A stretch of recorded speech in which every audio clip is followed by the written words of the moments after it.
Dr. Joshua Rosenthal MD is board certified in holistic sleep. He's also an interventional thyroidologist. His quest for having ultimate health through sleep has brought him to study light, quantum physics, mitochondrial dynamics, epigenetics, and circadian biology to fully understand how to create optimal health with biophysics. Working within this framework has opened up new ways of healing that were not part of his medical training but are highly important and effective for recreating wellness. With so many people struggling with endocrine disruption and thyroid dysfunction, this is a critical episode. We go into melatonin and whether it is the magical sleep supplement, how blue light toxicity increases inflammation, whether light box can help, what is the link between thyroid health, sleep and circadian rhythm, are men and women different in this area, how do you use light correctly for thyroid health, how is your skin connected to your circadian rhythm, and what all can you do for a healthy endocrine system. As listeners, it really inspires us to put out great episodes and it inspires us to keep going when we see our downloads increasing each month. If you have any thoughts, if you'd like to be on the show, or if you have a suggestion for someone who should be on the show, do reach out to me at deepa@phytothrive.com.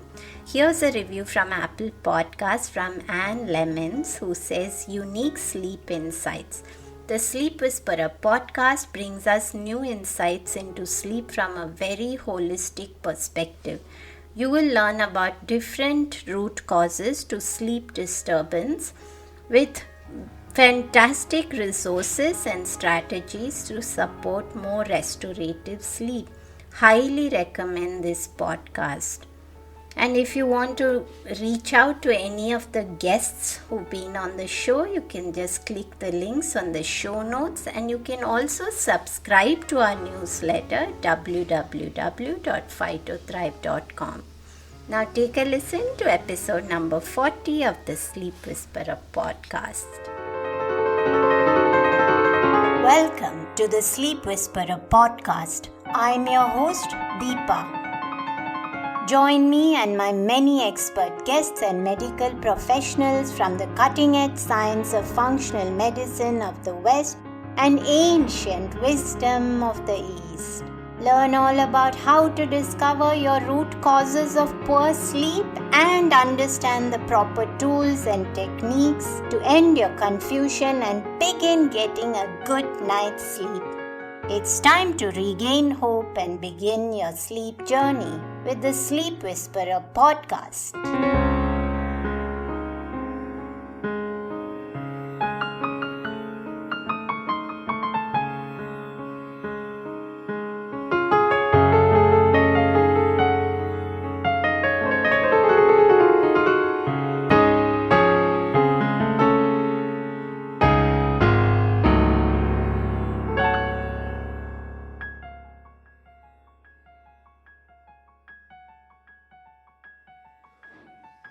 Dr. Rosenthal, so happy to have you here today, and I wish our listeners could actually see us because we're both wearing blue light blockers. And in fact, I must admit, as this is something that I've heard very new from you today, because I think the common belief is that you need to wear this after the sun goes down, and nobody's telling you to wear it even if the sun hasn't come up, and even if it's going to come up. And this is something which is for me like a eureka moment today. So you can definitely see from this moment on, I'm going to be wearing this every morning when I'm at work. So thank you for this brilliant tip. And I'm so excited to have this conversation today on many levels, because one is that it's always a pleasure to meet an MD who's focused on a holistic approach. I think that is really the best intersection there is. And I'm also given that there are so many people with thyroid dysfunction, it's interesting to have somebody who's also specialized in thyroid health and you're focused on sleep medicine. So I think this is really the best space for our guests to be. So, what brought on this? I know we had a little discussion behind the scene about sleep and how sleep matters to circadian rhythm, how it matters to thyroid health, but it's not often, even today, with all the awareness of integrative health, to see a lot of MDs bringing this approach of the importance of sleep. So, how did you end up in this space of these specific interactions? Sure. I mean, it crosses professional and personal borders in that, our training as physicians, we're up all night. As a surgeon, because I'm both board certified in sleep medicine and also otolaryngology, head and neck surgery, and that's where I kind of specialize in the thyroid. But the sleep medicine was kind of a separate thing, and that started later.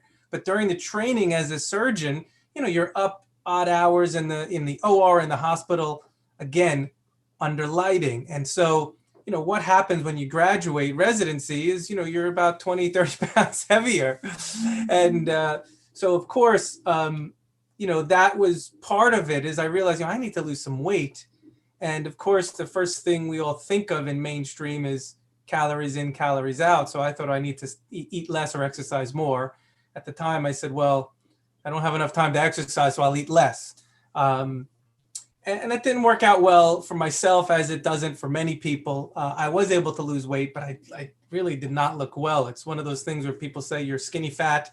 In other words, you're losing weight in the wrong places, but you're also a lot of times destroying your hormones, because your hormones are really what give you the body composition. So, we're going to talk about hormones a little bit more, but so I realized that wasn't right. And, on the professional side, as a sleep doctor, one of the great things about sleep medicine, it's a really large field, but it bottlenecks through one very simple test, which is the sleep test, some sort of polysomnography, hopefully, but although now everything's a lot of home sleep testing. But so there's only one test.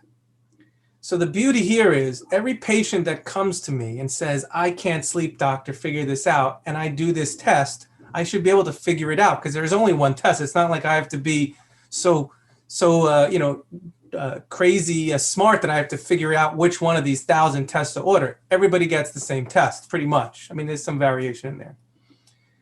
So after going through all these tests and reviewing them, and every patient that told me they slept terribly should have had some finding that I could then help them with. But really, I was just picking and skimming off the top the sleep apnea and the common diseases that we talk about. But I had all these people that I would send out of my office saying, great news, it's fine. But it wasn't fine. They came to me because they weren't fine. So there was this dichotomy. I knew I was failing the patient, but yet I didn't have an answer. And so I was destined to figure out, how do I get to the answer? There's an answer to this. I have to figure it out. And so I knew that looking at these sleep studies over time, I could figure this out. Like there had to be a common thread. And so fast forward, after, years of looking at these and being curious, I started to notice, yes, there are some common threads. People who are not getting all the stages of sleep. They're not getting into deep sleep. They're not getting into dream sleep. And I said, well, how do we manipulate that? That's not anything that was part of my training. And so that was when I started looking for, a way to intervene and change, make more dream sleep, make more deep sleep. And so I actually started with a home device that was a consumer level device called the Zeo headband. I don't know if you ever heard of that, but if you Google that, if you're interested in sleep, and tech and things like that, it was basically a headband that had like an EEG sensors, and it would read the stages of sleep. And so I would play around trying to see how I could manipulate my sleep with what I did, with what I ate, with supplements and different things. And so I was doing this citizen science, trying to figure it out. And one day I stumbled across a video that kind of changed my life, because it said vitamin D is related to headaches and sleep apnea. And I didn't know how that migraines and sleep apnea. I didn't see the connection. And I said, well, what are they talking about? And that kind of opened a new door for me. And I said, vitamin D, I haven't really been trained well to manage that as part of this, but yet all the sleep disorders have low vitamin D levels generally, if you look.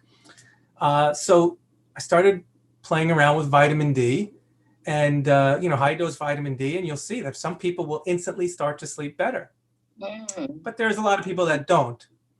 And so again, I'm still curious. And so what I eventually realized was vitamin D is a light story. How do you make vitamin D? You don't make it by taking 5, pills a day. And you can't eat enough fish and, things to, mushrooms to get the vitamin D. You'll get some, sure. Yeah. But, if you look at the studies of like Aboriginal peoples who spent their time in the sun, their vitamin D levels can be, 80 to 100. That's the American scale. I don't know, there's different scales, but so I think that's the nanograms per liter. But anyhow, so, and most of our Americans that we test we're finding under 30. And so what's the right vitamin D level? How do you get more vitamin D? And then you realize, oh, wait a second, I need to be getting more of it the way humans have always gotten it. And that was with sunlight. So then I said, well, what do I know about light? And then you start looking, and then you find out that, well, light controls the circadian rhythms. That's what everybody learns. They call them Zeitgebers, right? So Zeitgeber means light giver. And so light controls the circadian rhythms. Then you say, wait a second, circadian rhythms, I'm trying to affect the sleep stages. The light controls the sleep. So wait a second, could it be that the light that I get exposed to during the day is affecting how I sleep at night? But wait a second, it's not just the light during the day, because we just acknowledged that both of us have lives that we're in front of screens. The sun may be down, but here we are in front of a screen. Well, what happens when we do that? And I thought about and really dug deep. And so the first thing I started with, and here they are, probably about a $10 pair of glasses we're wearing kind of fancier looking ones, but I started, and I don't know how they show up on the screen, but these things look like construction worker type goggles. I think I bought them for about $10 or $15. And I just started wearing them when I was on the computer at night, before bedtime. And so this gets back to that personal weight story. So now all I did differently was I was, doing computer work for, my practice after hours, before bed. All I did was put these glasses on when I was on the computer. And in 3 months, I had lost 8 pounds. Wow. I didn't change my diet and I didn't exercise. I thought, that's pretty interesting. And the other thing, I happened to check some labs because I was due for about a year checkup. And what did I find? I found that my testosterone was higher. I found that markers of inflammation were better. I found all these things, my insulin, not that insulin, but my glucose numbers, my, hemoglobin A1C, things were better. And I said, well, wait a second. I haven't changed my diet really. All I did was wear these glasses for a couple of hours a night. And I said, could it be that there's more to this than I knew about? And, the research is really dramatic. And when you understand that the melanopsin receptor, which is the receptor that senses blue light, it's been found not only in your eye, which is where it connects to the main clock in your brain, it's on your skin, it's in your blood vessels, and it's in your fat. And that's all we've found so far. I will predict that we'll find this in every organ of our body when we finally look that deeply. And so since there's a clock in every gene of our body, your body always needs to know what time it is before it starts to make the donuts. So now we start to realize, okay, wait a second. This is a big deal because we're all sitting in front of artificial light devices that emit a very high frequency of blue light. And until you see it, now, I don't, this is being recorded, I know audio, but I have a spectrometer. I don't know if you've ever seen this. I'm going to actually show you. Now, my screen here that I'm looking at you with has software on it to knock out some of the blue light. But I'm going to show you here, and I don't know how well this will come across. Yes, I can see that. So now going right to left, because I'm just doing this by memory. The red is on the right, blue is going to be all the way on the left.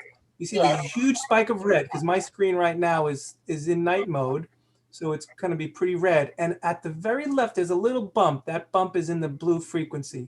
Now, Right. typically on a typical computer screen, the bump of blue would look like the bump of red. It would be huge, and the amount of red light would be very little to none. And so what I'm trying to make note of is that my screen is completely flipped of what most computer screens are going to be like. And so what does it mean when you sit in front of an all blue light screen, essentially? And we think of light as just light, but it's those colors of the rainbow. And that frequency of blue light between 400 and 500 nanometers, any light in that frequency turns on the melanopsin receptor and says, hey, stuff's happening. Yeah, and now most computer screens are a color temperature of about 5,000 Kelvin, which 6,000 Kelvin, that usually doesn't happen until noon of the day. So let's just think about this for a second. If we go on to check our email, or, in my case, I was doing notes on the computer, some, physician work.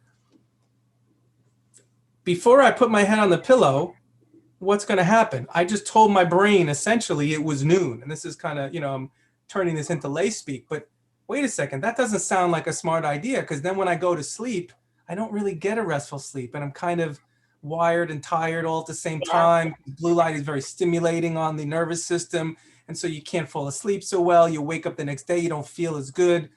And when I started using the glasses, I would fall right asleep. I would be yawning while I was finishing my notes. I would wake up the next morning and feel well. And then you start saying, well, wait a second, how deep could this go? And the connections to the circadian rhythms.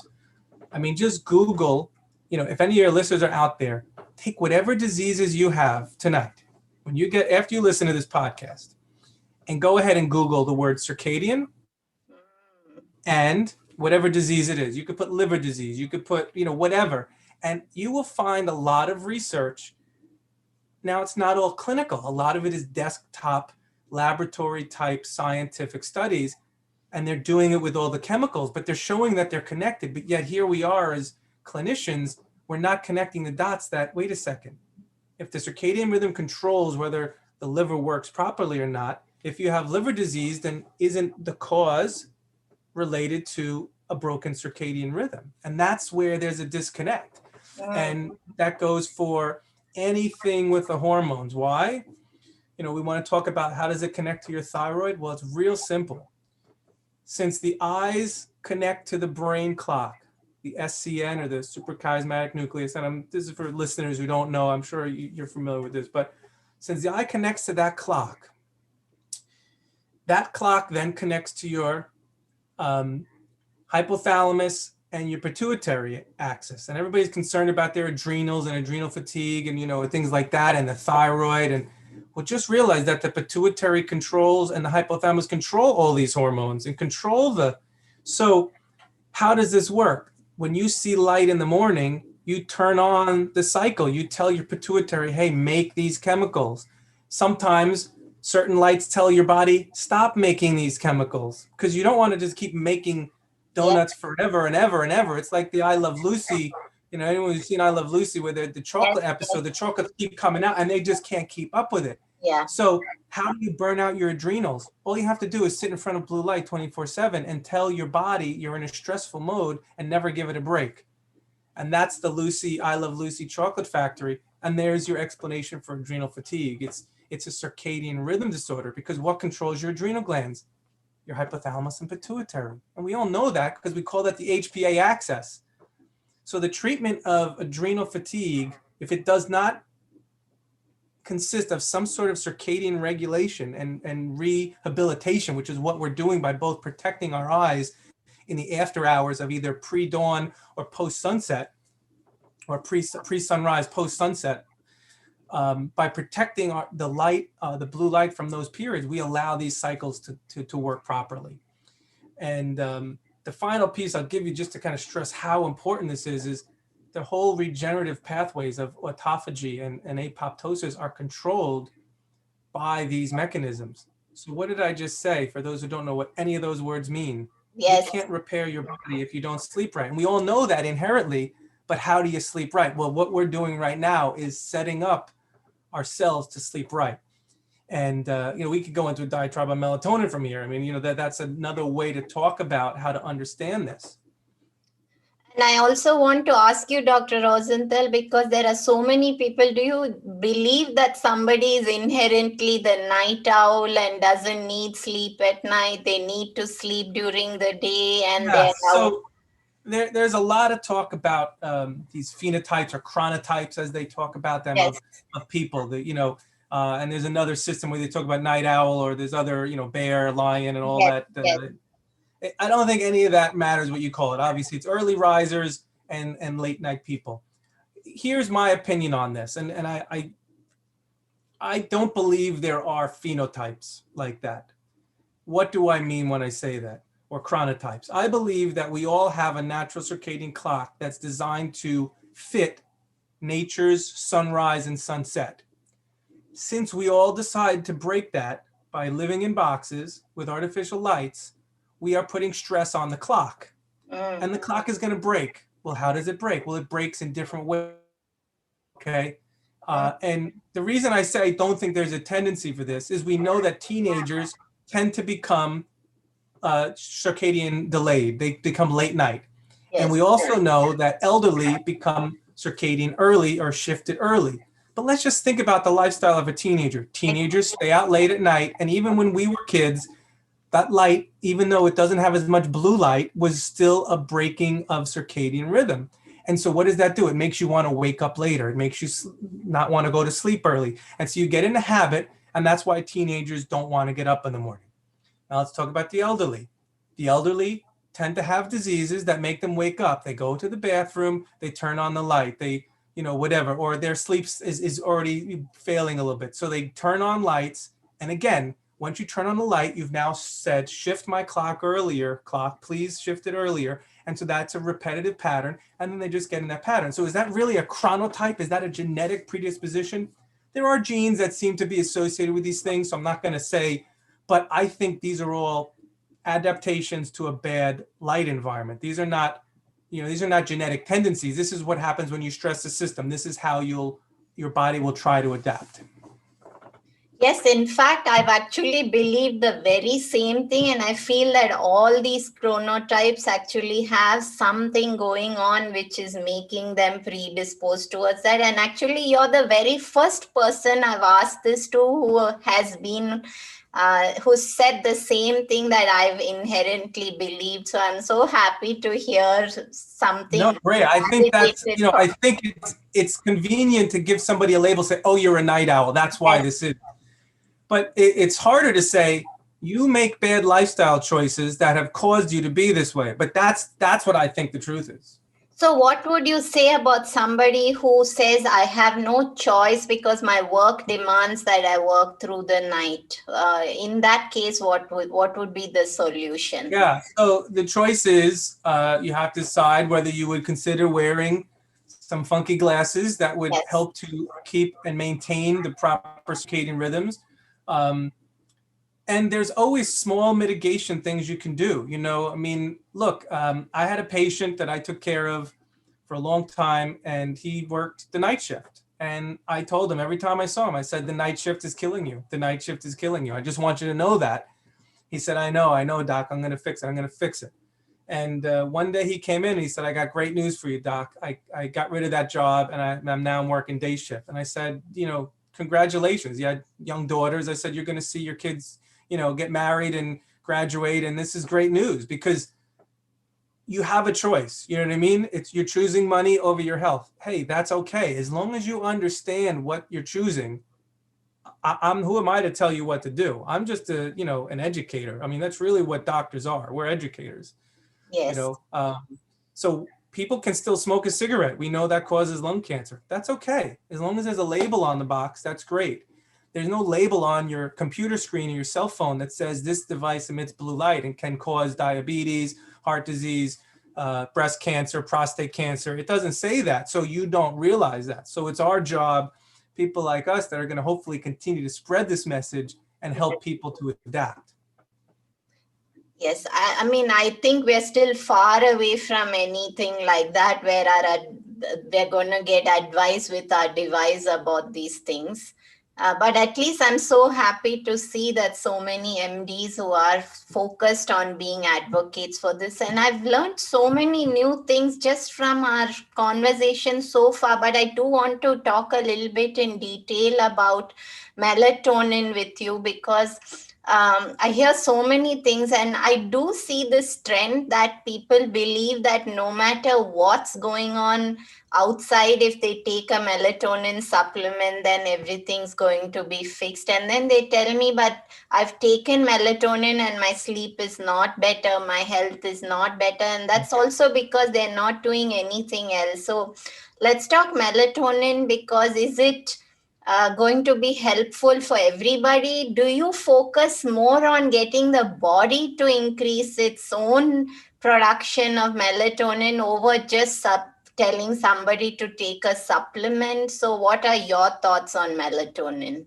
So every hormone that we have in our body, and I'm going to label melatonin as a hormone because, again, just because you can buy it over the counter doesn't mean it's not a hormone. Vitamin D is a hormone. So these are, we don't think of them in the proper sense, but anything that's a hormone, when you take it exogenously or you take it outside of your body into your body will suppress the manufacture of it because they're coupled systems. I mean, really, the thing that sleep medicine should teach us all is everything is coupled. Yeah. You know, night and day, male and female. I mean, you know, yin and yang. I mean, these things, there's a reason these things have, you know, the duality of life has pervaded because every light and dark, they always come in opposites. And so melatonin, when you take it, your body is designed to have just the right amount. When you take it, if you take a little bit too much, your body can say, hey, that's too much. Don't make so much next time. It's just like the thyroid, you know. No, every woman would ask me, oh, can I get a little extra thyroid hormone? Because they think that's going to help them lose weight. And so they know their metabolism is slow. But we all know that if you take too much thyroid hormone, your body suppresses the stimulating hormone in response. Okay, so it bodies this as what we had made too much, slow down. Yeah. So it's all coupled. And so melatonin is no different. You want to make it internally. And the reason you want to make it internally, I think the easiest way to understand this is the dose, you know, makes the poison, you know. How much melatonin should you take? So I don't think this has ever been studied adequately because, you know, you'd have to drill a hole in your brain and try to figure out what the intracranial melatonin levels are. But I believe the best estimates are it's around 1 milligram or less that we make. Okay. And remember, it's not just in the brain, it's distributed in every cell of your body because melatonin controls a really important thing, which I don't know if we're able to get to today, but mitochondrial heteroplasmy, the ability of the mitochondria to regenerate. And that's really important on a cellular level. So this is not just in my brain, it's on every part of my body. So when you really realize, how do I make sure I have the right amount in every cell, let alone my brain, you realize that's a really challenging problem to figure out. And to put a pill in my stomach and hope that the right amount gets to every spot it needs, that's a challenge. But what dose do you find over the counter? Now, it used to be you could get 3 milligrams. Now, that'd be 3 times potentially the dose that you make.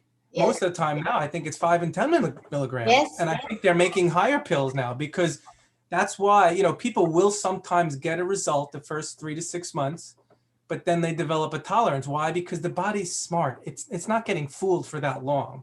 And then it says, wait a second, this is too much. And it starts to then shut the receptors down because it says we shouldn't be getting stimulated this intensely every night. And so then you increase the dose, I mean, this is not a good, this is a, you know, a disaster. You know, this is like, you know, you're setting yourself up to not be able to ever make melatonin if you keep doing that. And what do you think about, there are some studies which point towards melatonin supplements causing some sort of dream states and weird dreams. Have you heard about anything like that? Well, you know, melatonin connects to, I don't know if you know anything about DMT. No. But yeah, so the pineal gland makes a bunch of important chemicals. And again, not that I'm suggesting people take DMT, you know, it's considered a drug. And some of the like LSD and these psycho, you know, active drugs, they stimulate these sort of pathways. But these are chemicals that create, much different experiences than we're used to. And so, and they're also, I think, some of the chemicals that are suggested in lucid dreaming and things like that. And so, well, I mean, I would just say at the most basic level, melatonin at the appropriate levels is required to have appropriate dream sleep. So some people will go from, because I've seen people when, especially with sleep apnea, where they'll get no dream sleep and you put them on a treatment and all of a sudden they hit dream sleep. So they'll go from no dreams to dreams overnight. So anything that does that is going to really seem like a major change to somebody. But yeah, I do think probably a strong level of melatonin is probably a threshold where it'll do a little extra, but again, this is not super well studied and there's no way to know what that tiny dose. And I don't recommend trying to do that with pills. I would again recommend doing that by getting the appropriate amount of sun exposure in the morning, because the melatonin is made in the retina in the morning with light frequencies that exist at the sunrise, and then blocking blue light, which is one of the greatest suppressors of melatonin from a light standpoint that we know of. But EMF and things in cell phone radiation, those two, they've been shown to suppress melatonin. So we have a lot of things attacking melatonin. Yeah. And that's why I think melatonin is always going to be a buzzword about, oh, take it, because that's one of the biggest things that we're subtracting from our lives. And we don't need a melatonin pill. We need to change our lifestyle so that we can build up the melatonin naturally. Yes. And that's a two-step process. It's not just blocking blue light at night. See, melatonin's made in the sun and it's activated at night. It's kind of a unique thing in that it's not just take it at night. It's you prepare during the day, and that first light that you see helps too. So this is why I hope that now, since you're up early in the morning, you'll make sure you take those glasses off when the sun rises and get outside, because that will help to increase your melatonin levels. In fact, I climb up on my roof when the sun comes up, and I sit on my roof in the sunlight for a little bit of time. We all do that every single day. So the natural sunlight is something we really do make an effort to always get. But I do want to also ask you in this same note, then, do you advise that somebody who's sitting and working on their device all day long, typically they tend to turn the backlight of their device to orange only when the sun goes down? Do you advise that they keep it orange all the time? So, your body was designed to see blue light during the day. Okay. So, obviously blue light only exists during, daylight hours. The problem is it's the way it really works is that the blue light was meant to be in combination with the red light from the sun, and the sun has about 40 to 50% red and infrared light in the spectrum that kind of helps to counter and offset some of the deleterious effects of blue light. But nature was really smart. Nature decided, I'm going to use this blue light, even though it has a way of creating some bad things. If I can put some light in there that can offset that, I can use this almost like as a switch to turn things on and off. And as long as I can counter some of the bad effects of the blue light with the red light, I can make sure that this actually all works in harmony. The problem is all these light devices, they've removed the red, and the blue light is 4 times as much often as what you would naturally see. So it's this imbalance of the two colors and the frequencies of light. And there's a lot of these programs, it turns on. That's why you want to see the appropriate blue and red light in the morning sunrise, because that's a very specific dose of blue to red light.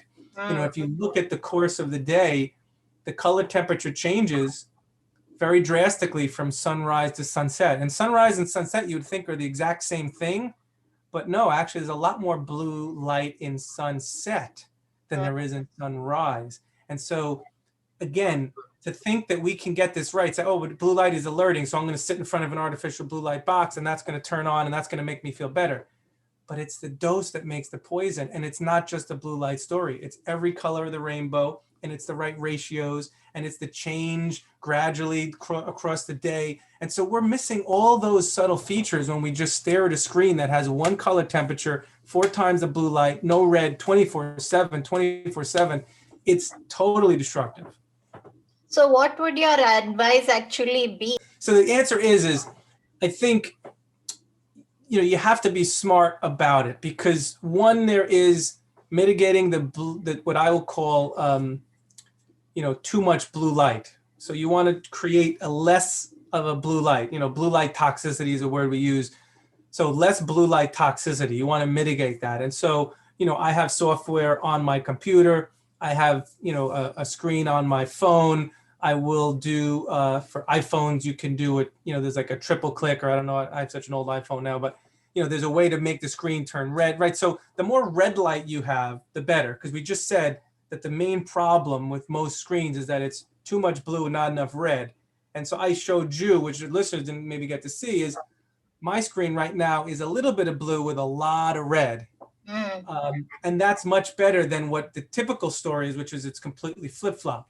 Is that ideal? No, because right now there should be no blue light on my eyes, skin, or anywhere, but I'm protecting my eyes. So, the one thing is it's easier to protect your body than to change every light fixture in your house, at least when you're starting out. So I believe in mitigating with software for the computer, with, going red on, or blue light filters. The stock filters for iPhone to get rid of blue light are not that good. And I think Android's a little bit better, but the bottom line is these details matter. That's why I have a spectrometer. I want to measure, because any light in that 500 to 400 nanometer category is associated with a blue light hazard, which means you're creating reactive oxygen species, which is translated that for listeners, you're creating inflammation. And inflammation is the beginning of disease. So once you do create inflammation over and over and over again chronically, that's how you end up with disease. So can everybody get themselves a spectrometer to measure this and then figure out what to do? Well, so I'll tell you, I don't think that's a great investment of money for somebody who wants to get better. I would much rather see someone say, I'm going to go buy some software for my computer because my work keeps me on the computer. I'm going to go buy some blue light blocking glasses because for the same price, you can protect yourself. I'm telling you, and obviously once you get into this, the light's there. We know it's bad, and it helps to see it. And obviously, as you become more savvy, the more you can see and the more you can understand the spectrum of light that you're being exposed to, the more you can control it. But it is also kind of very straightforward in that nature designed us for no light. The next best thing after that would be fire or candlelight. As I go up this list, this is getting worse. So even though you say the next best thing, because I know we need to do this podcast so you could see me, I have a light on. That's an incandescent light. But I also have a candle lit here. So now above incandescent, all the lights above incandescent have subtracted the red and increased the blue. So we're talking about compact fluorescent, LED, halogen. I know with the cars at night driving, is those lights just, they just hit you like a ton of bricks, especially once you get your circadian rhythms in order. You will say, holy moly, what is up with these lights? But you don't realize it. And I didn't realize it 5-10 years ago when I was driving. Sure, there's a lot more xenon light bulbs probably in cars, but those are very, very strong blue light emitting light bulbs. So it's a level of sophistication. At the first step, start wherever you are. Get a pair of glasses, slap them on your face. When the sun isn't out, put the glasses on. That's the simplest way to start. The next step, get in the sun as much as you can. Take a sun break. People take smoke breaks. Go outside for 5 minutes every time you can. Instead of going for coffee, or say you got to go get your coffee, if your coffee is outside, whatever. That little sun exposure is helping to wind the clock. And when you do this repetitively over and over and over again, it's amazing. I'm working with somebody right now, a nurse, and in 2 weeks, and she has a lot of other more serious medical problems, but just by getting morning sun and wearing a pair of glasses, in 2 weeks, her mood and energy changed. There were no drugs involved, no medicines, no supplements, nothing. So just do it. Before I do want to discuss a little bit about hormones, but I want to ask you, what are your opinion on light boxes? Because there's a lot of people using the light box to restore circadian rhythm. Because I've heard you speaking a lot about getting out in the sun, and most people are talking about using a light box. So what are your thoughts on that? So, I'm in the winter too, and obviously seasonal affect disorder. This is a real thing, Yes. and it's really it's a very clear-cut circadian disease, and that when you subtract out the little bit of sun that most people get in the summer, which isn't a lot, I'm going to tell you, and you get into the winter when the power of the sun, and it's the UVB light. Again, this is a vitamin D story too. Yeah. When you take that stuff away, that means that people are living on a thread and they don't have the kind of light information. The one thing I would want a listener to hear is that light is energy and information. It's energy and information, and the energy changes seasonally, and so does the information.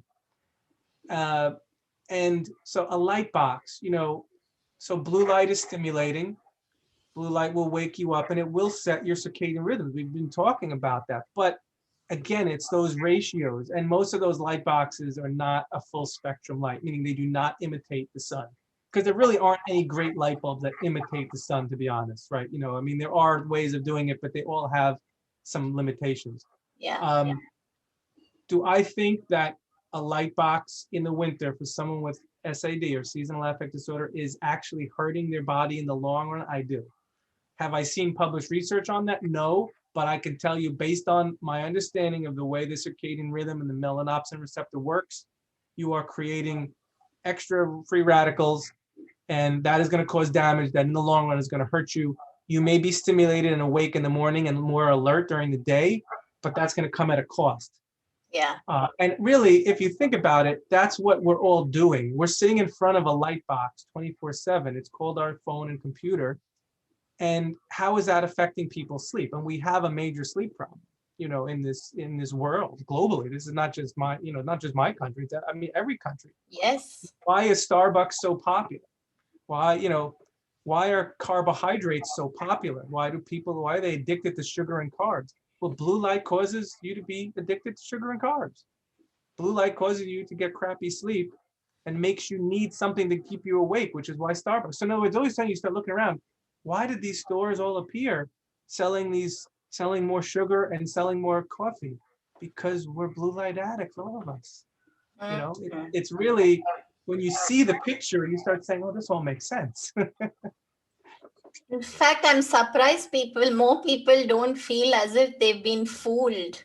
It seems like this big picture. You're so right. And I want to before we end, I want to definitely discuss a little bit about the intersection between thyroid health, sleep, and circadian rhythm.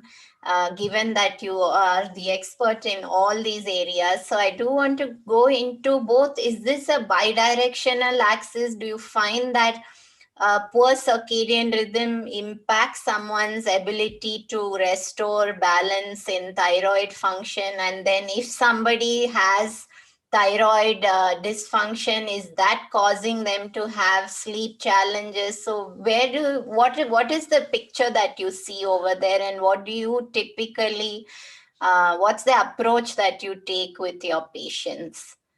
Sure. So I'll say a couple of things. Some of the things I'm about to say are, some of my opinion, because again, some of this stuff is not studied to my satisfaction. But I think, Yes. in talking about what we've talked about, I think it will make sense. And so, I can see you, and again, for listeners who can only hear, I can see most of your neck. I'm telling that to the listener for a very specific reason, because your thyroid is located, lower in the neck, and for a woman, and you're not wearing a revealing top, you're wearing a normal kind of circular cut top, I would say about 2/3 of your thyroid is exposed, Right. based on your collar. Now, Yeah. I'm wearing a button down, and I'm going to lift up a little bit. I would say very little of my thyroid is actually exposed, and because a man's thyroid tends to sit also a little bit lower, and sometimes actually goes below the clavicle a little more frequently. So the anatomy of a male and a female is a little bit different. And so I want you to remember what we started talking about. The melanopsin receptor is found in the skin, Yes. the blood vessels, and the fat tissue. Mm. Now, here's a really interesting note: is blue light can penetrate quite a bit through the skin. UV light, which we talk about, which makes vitamin D, doesn't penetrate very much at all through the skin. But blue light can penetrate quite far in, at least far enough to get to the fat and some of the blood vessels. Mm.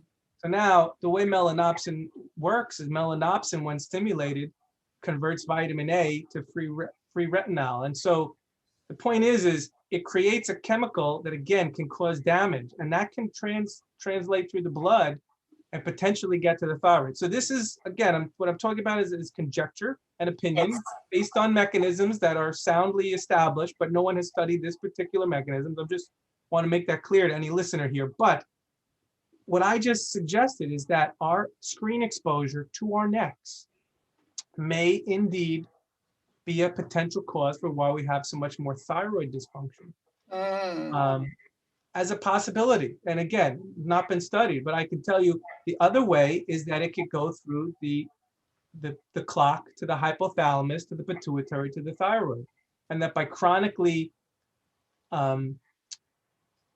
understimulates, in other words, if you don't have the right frequency in the morning to tell the thyroid to make a good amount of thyroid, you will lose that ability and you will underperform in making that. And the other problem is, that leptin, which is another hormone that comes in, helps to kind of balance some of these things.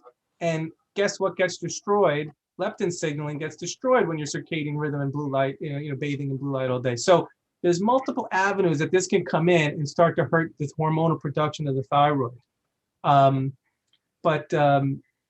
fact that the neck is exposed more in women, and this is a much bigger problem in women than men, although I will tell you, I see this more in men. I've seen this more in men over the past decade than I used to. So even that, I'm saying, I think we're seeing, an uptick, because enough men, you wear, and I think, we all go casual Friday. So now we're wearing more open shirts and exposing our necks more. We used to be all buttoned up and, more covered.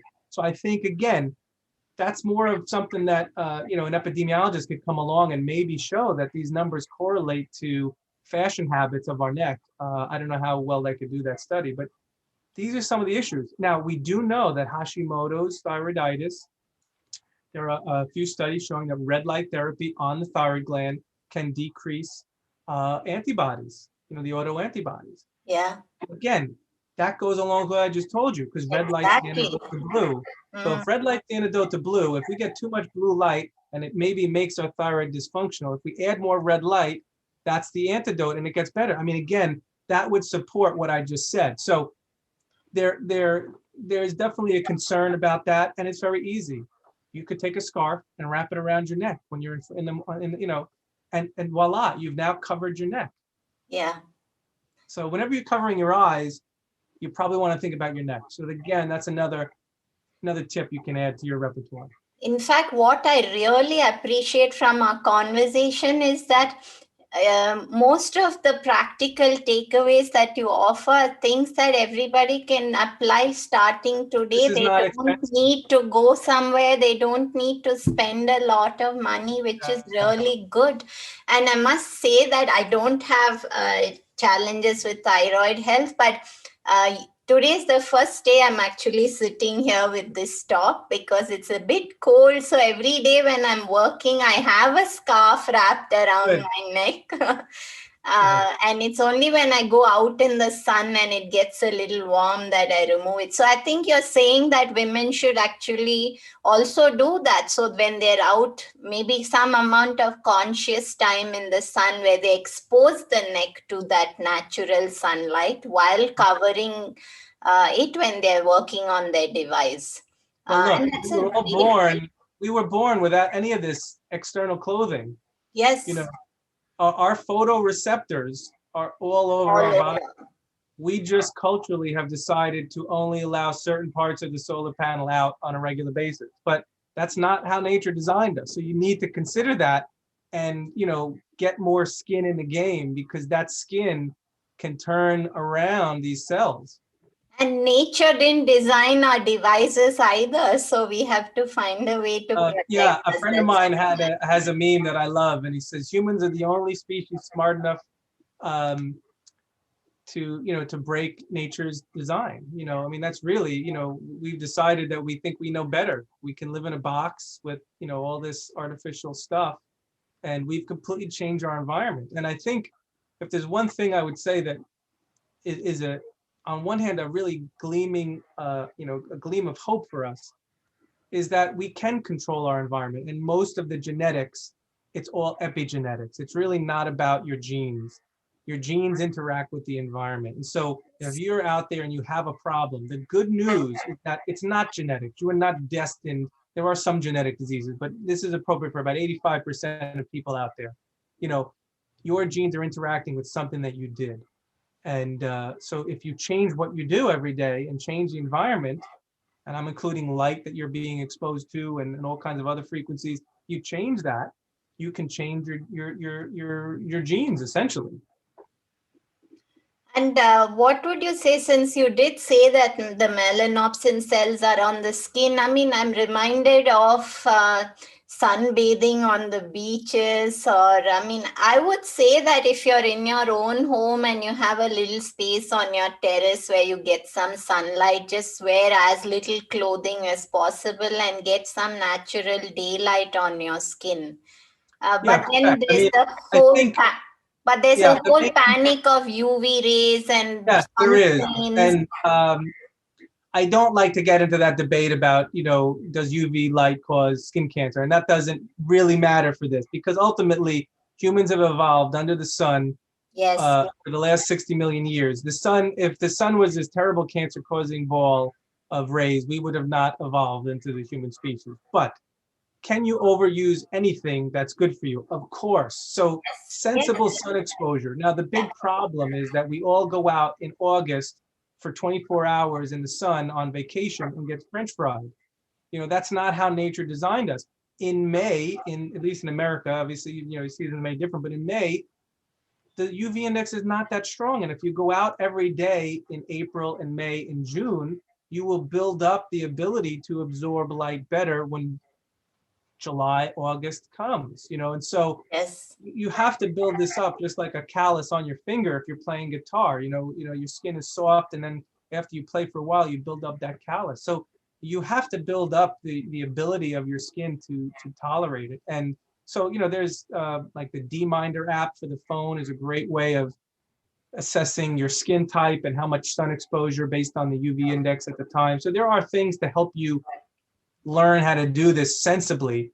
So don't just go out and, you know, and get French fried. I don't want to see anybody get hurt, but, you know, going out for small bits and extending that, you know, slowly is how nature designed us.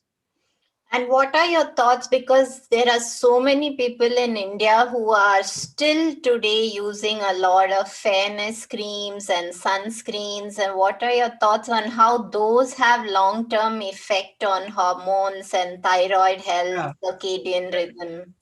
they're not well studied. That's the first thing that should be concerning. Yeah, You know, I love the line that I don't know who originally coined it, but don't put anything on your skin that you wouldn't eat, because the skin absorbs these chemicals. And yeah, so I know I wouldn't want to eat sunscreen. The thing about sunscreen is there's an analysis that was done in a dermatology journal that showed that the sunscreen use did not lower skin cancer incidence. I mean, that should be, you know, look, when I was a kid, I don't know about you, you know, sunscreen became the thing to do, and everybody's been listening, in my opinion. If you go to the beach today versus when I was a kid, yeah. people were in bikinis and had tan bodies, and now everybody's white with shirts and hats and tents and canopies and completely white with sunscreen. People are listening. I haven't seen, as a physician, I'm not a dermatologist, so this is, but I haven't seen any reports showing that we're having less skin cancer. In other words, if the treatment for skin cancer is sunscreen, blocking the sun, then we should see less of it. I just haven't seen that. So I'm not, you know, suggesting I'm an expert on this, but it's a very simple, logical question. If this is the solution, we've done that, haven't we? You know, so then why aren't we seeing the results? And so, you know, what did Einstein say? If you do the same thing over and over again, expect different results, that's the definition of insanity. So if we keep putting sunscreen on and thinking this is blocking it, but yet the skin cancer is increasing, we're doing something wrong. We got to try something different. Mm. I wish we could go on and on for another hour, but I want to respect your time. So, quickly, just what would your final advice be for somebody who is having some challenges with endocrine health? So, it could be thyroid, it could be anything, sex hormone balance and being estrogen dominant. You did Yeah. mention men where just the blue light blocker and your testosterone levels went up. And testosterone, I know that a lot of people think that it's just related to libido, but it's involved in so much of health. And that's why Right. when it starts going down, it impacts so many things. So, what would your advice be to some practical tips that people could apply today without actually needing to go to a physician, or what would those tips be for them? Well, again, I would say, look, if you have some sort of hormonal imbalances, make sure you do have the care of a physician to make sure Yes, there's no neighbor absolutely. problems, of course. But, Yes. you know, what do you do when you say, okay, I've been to the doctor. He says, I don't have a brain tumor. I don't have a this. I don't have a that. But there's really no answer. I mean, I will say this. I don't think there's any disease out there that if you reestablish the proper circadian rhythms, that with enough time, now that's the big if, how much time is it? I don't know what that is, but with enough time, your body, if you gave it the right environment, can start to try to heal. So what is that first steps for somebody? Well, like I said, you need to see the morning sun, and you can make lots of excuses, oh, my this, my that.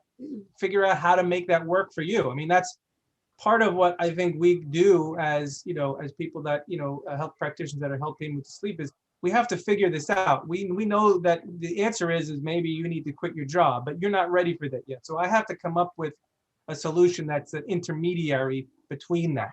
Okay, so it might be, well, doc, I have to be at work at 6 o'clock and the sun doesn't rise till 6:30. How am I going to see the sunrise? Okay, well, could you wear, glasses at work? Could you do something to your computer? Oh yeah. Can you get out for a sun break at, at 7 and say you want to get your coffee break because that's when the sun comes? I mean, there are things. So, no one's helpless in all this. There is some flexibility, but you're going to have to ask. You might need to get special permission from your job IT department to install some software that lowers the red light.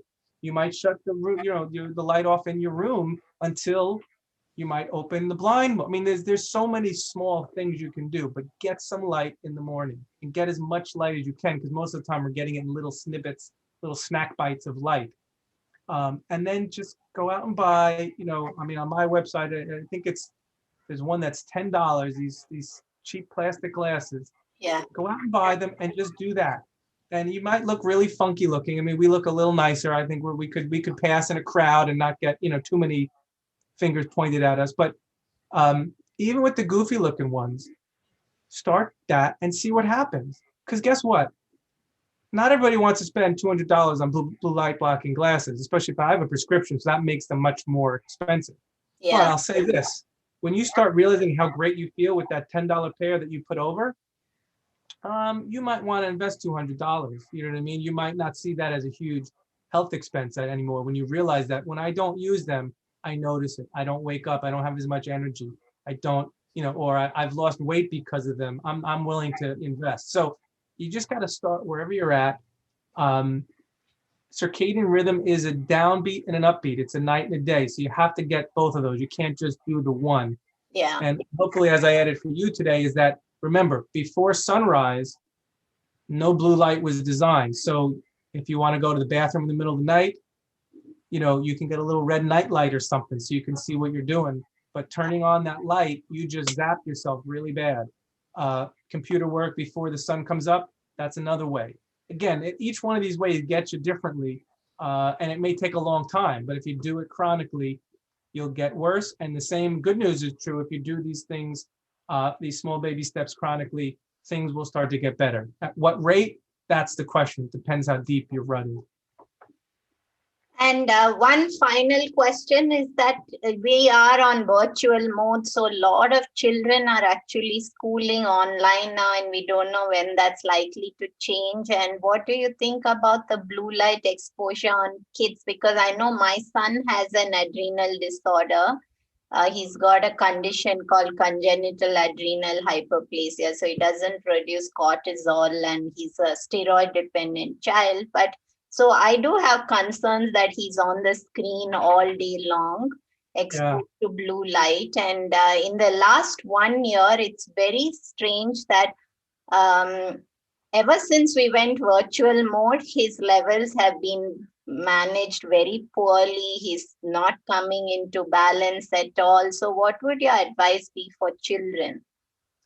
Yeah, so a friend of mine who's a psychotherapist, we're working together. We put a program specifically for parents because of this problem. I mean, Yeah. she's seeing so many more kids come into her practice with depression and anxiety. And so we absolutely are going to see phases of this because, it's all cumulative. And we just changed education so that now screen time went from most of the time the kids were not on a screen face to face this close, maybe for about 4 or 5 hours a day, after school. And now we made school, so we doubled the screen time overnight, Yeah. and it's having a major impact. And so this is why, you and I talking is helpful because I can't change the education system by myself. You can't change it. Maybe we can get some people together and we can over time change it. But right now, I'm a parent, you're a parent.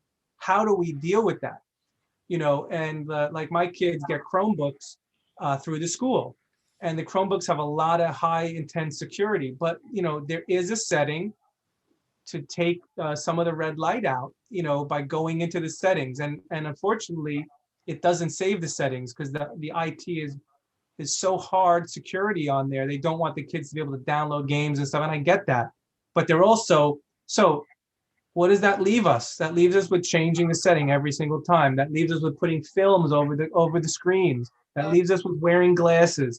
So we do have, between the path of the screen and the brain, we have all that space that we have control of as parents.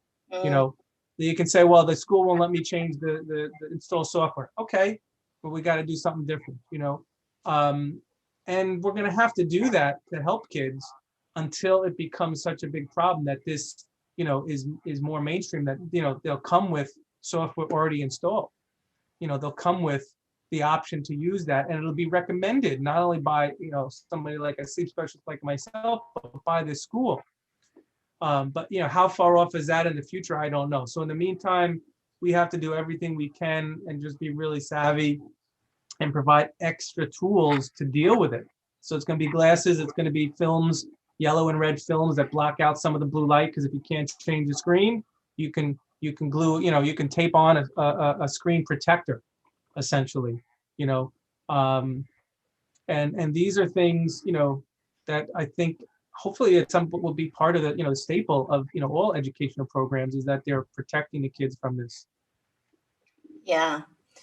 Great conversation. And we have a mantra on the podcast. So I want you to complete our mantra, which is, if sleep is the new medicine, then how would you complete that for us? If sleep is the new medicine, you have to prioritize sleep above everything else.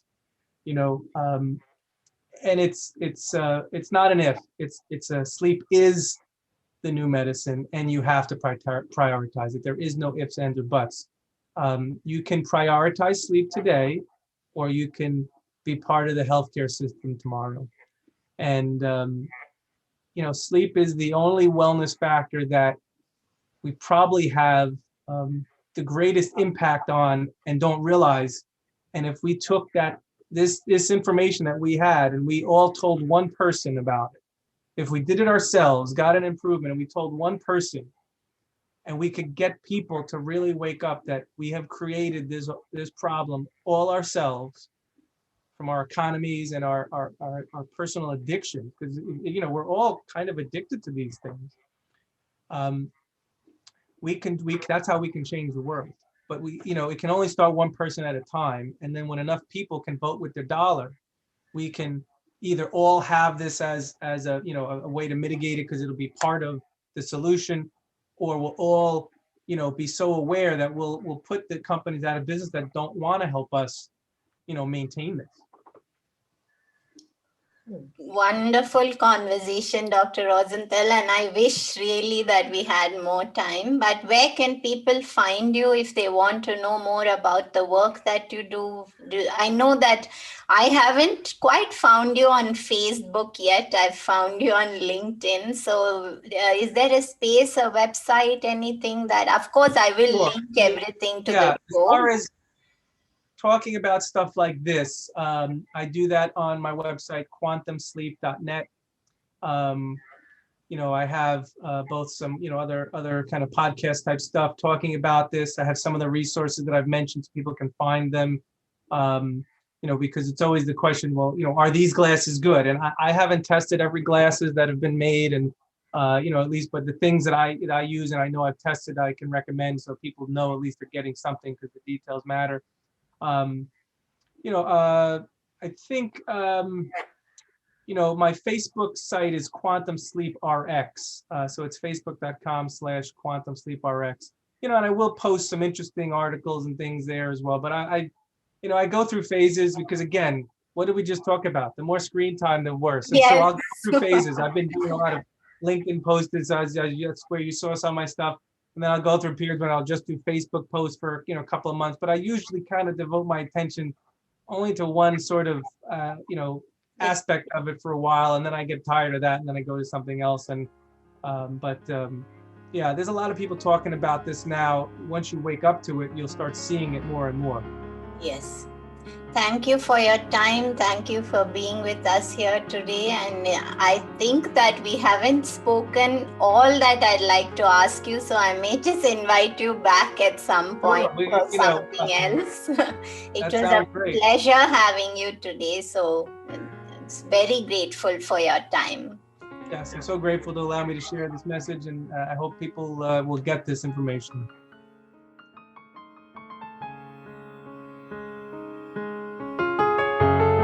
Hey everyone, I hope you enjoyed the show. Just a reminder that this podcast is for information purposes only. This is not a substitute for professional care by a doctor or otherwise qualified health professional.